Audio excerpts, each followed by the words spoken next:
உங்களுக்கு விருப்பமானதிலே இருந்து செலவு செய்யாத வரை அல்லாஹ்விடத்திலே நீங்கள் நன்மை அடைய முடியாது.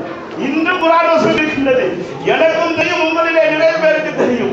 ஓதிக்கொண்டு போவோம் வரக்கத்துக்காக வேண்டி. அந்த சஹாபி எழுகின்றார்கள், அபூ தல்ஹா ஓடுகின்றார்கள் ரசூலுல்லாஹ்விடத்திலே, யா ரசூலுல்லாஹ், அல்லாஹ் எங்களுக்கு விருப்பமானதை பொருளிலே இருந்து தர்மம் செய்யாதவரை நன்மை இல்லை என்று சொல்லுகின்றார். என்னிடத்திலே விருப்பமான பொருள் மதீனாவிலே இருக்கக்கூடிய பைருஹா என்று சொல்லக்கூடிய அந்த தோட்டம், பெருமதியான தோட்டம், அதுதான் எனக்கு விருப்பம். அதை அல்லாஹ்வுக்காக வேண்டி கொடுக்கின்றேன் யா ரசூலுல்லாஹ், இதை எடுத்துக் கொள்ளுங்கள் என்று சொல்கிறார்கள். சுப்ஹானல்லாஹ், யோசித்து பாருங்கள். முடியுமா? எனக்கு முடியுமா? உங்களுக்கு முடியுமா? கஷ்டப்பட்டு உழைத்த காசிலே பெருமதியான ஒரு வீடு, ஒரு கடை வாங்கி வைத்திருக்கின்றோம். யாராவது கொடுக்க முன் வருவோமா? கொடுக்க முன் வருமா? சொல்வதற்கு அப்படியே தோட்டத்தை கொடுக்கிறார்கள். ரசூலுல்லாஹ் சொன்னார்கள், அபூ தல்ஹா, உன்னுடைய ஏழைகளான அன்சாரிகளான அந்த தோழர்களுக்கு விட்டுக் கொடு. அத்தனையும் விட்டுக் கொடுத்தார்கள். இவருக்கு பங்கில்லை.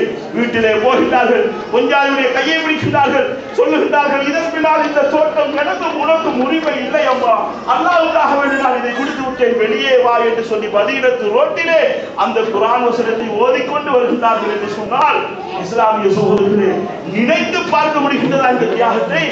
எனக்கு செய்ய முடியுமா? உங்களுக்கு செய்ய முடியுமா? யோசிக்க முடியாது. ஒரு சஹாபி ரசூலுல்லாஹ்விடத்திலே வந்து கேட்கிறார்கள், யா ரசூலுல்லாஹ், எனக்கு தர்மம் தாருங்கள். நபி கொடுக்கிறார்கள். திரும்ப கேட்கிறார், திரும்ப நபி ஸல்லல்லாஹு அலைஹி வஸல்லம் கொடுக்கிறார்கள். திரும்ப கேட்கிறார், திரும்ப கொடுக்கிறார்கள். கொடுத்துவிட்டு சொன்னார்கள், ஹக்கீம், இந்த ஹாதல் மால் ஹதிரத்துன் குல்வா, இந்த செல்வம் இருக்கின்றதே இனிமையானது, பசுமையானது. யார் தேவைக்கான தேவையோடு அதை எடுத்துக் கொள்கின்றானோ, தேவைப்பட்ட அளவுக்கு அதை உடைத்துக் கொள்கின்றானோ, அவனுக்கு அதிலே பரக்கத்து செய்யப்படும். யார் தேவைக்கு அதிகமாக அதை சேர்த்துக் கொண்டு அதன் பின்னால் அலைந்து கொண்டிருக்கிறானோ, அவனுக்கு அதிலே பரக்கத்து இருக்காது. அல்லது யகுல் வலா யஷ்பா, திண்டும் வயிறு நிரம்பாதவன் போல, திண்டும் வயிறு நிரம்பாதவன் போல என்று சொல்கிறார்கள். சகோதரர்களே, இந்த சஹாபி நபியுடைய அந்த வார்த்தையை கேட்டார்கள். கேட்டுவிட்டு சொன்னார்கள், யா ரசூலுல்லாஹ், உங்களை சத்தியத்துக்கு அனுப்பி அந்த அல்லாஹ்வின் ஆணையாக சொல்கிறேன், இதன் பின்னால் யாரிடத்தில் என்னுடைய வாழ்க்கையை கையேந்தவே மாட்டேன். சுப்ஹானல்லாஹ், எந்த அளவுக்கு தெரியுமா சகோதரர்களே?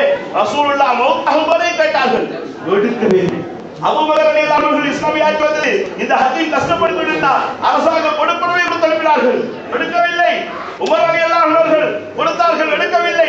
ஒட்டகத்துடைய சவுக்கு கீழே விழுந்தாலும் சரி, யாரிடத்திலும் இதை எடுத்து தாருங்கள் என்று கேட்க மாட்டார்கள், இறங்கி இருப்பார்கள். சகோதரர்களே, உமர் ரலியல்லாஹு அன்ஹு மக்கள் அனைவரையும் கூப்பிட்டு சொன்னார்கள், இந்த ஹக்கீமுக்காக வேண்டி நான் எவ்வளவோ செல்வங்களை கொடுத்தேன், அத்தனையும் வேண்டாம் என்று சொல்லிவிட்டார்.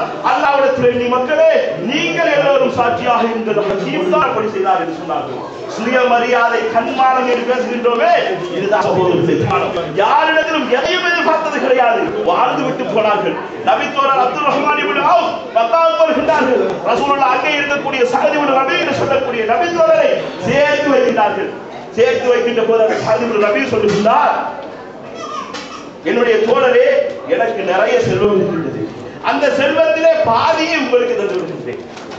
எனக்கு 2 தோட்டம் இருக்கிறது, அந்த தோட்டத்திலே ஒன்றை உங்களுக்கு தந்து விடுகின்றேன். எனக்கு மதீனாவிலே 2 கடை இருக்கின்றது,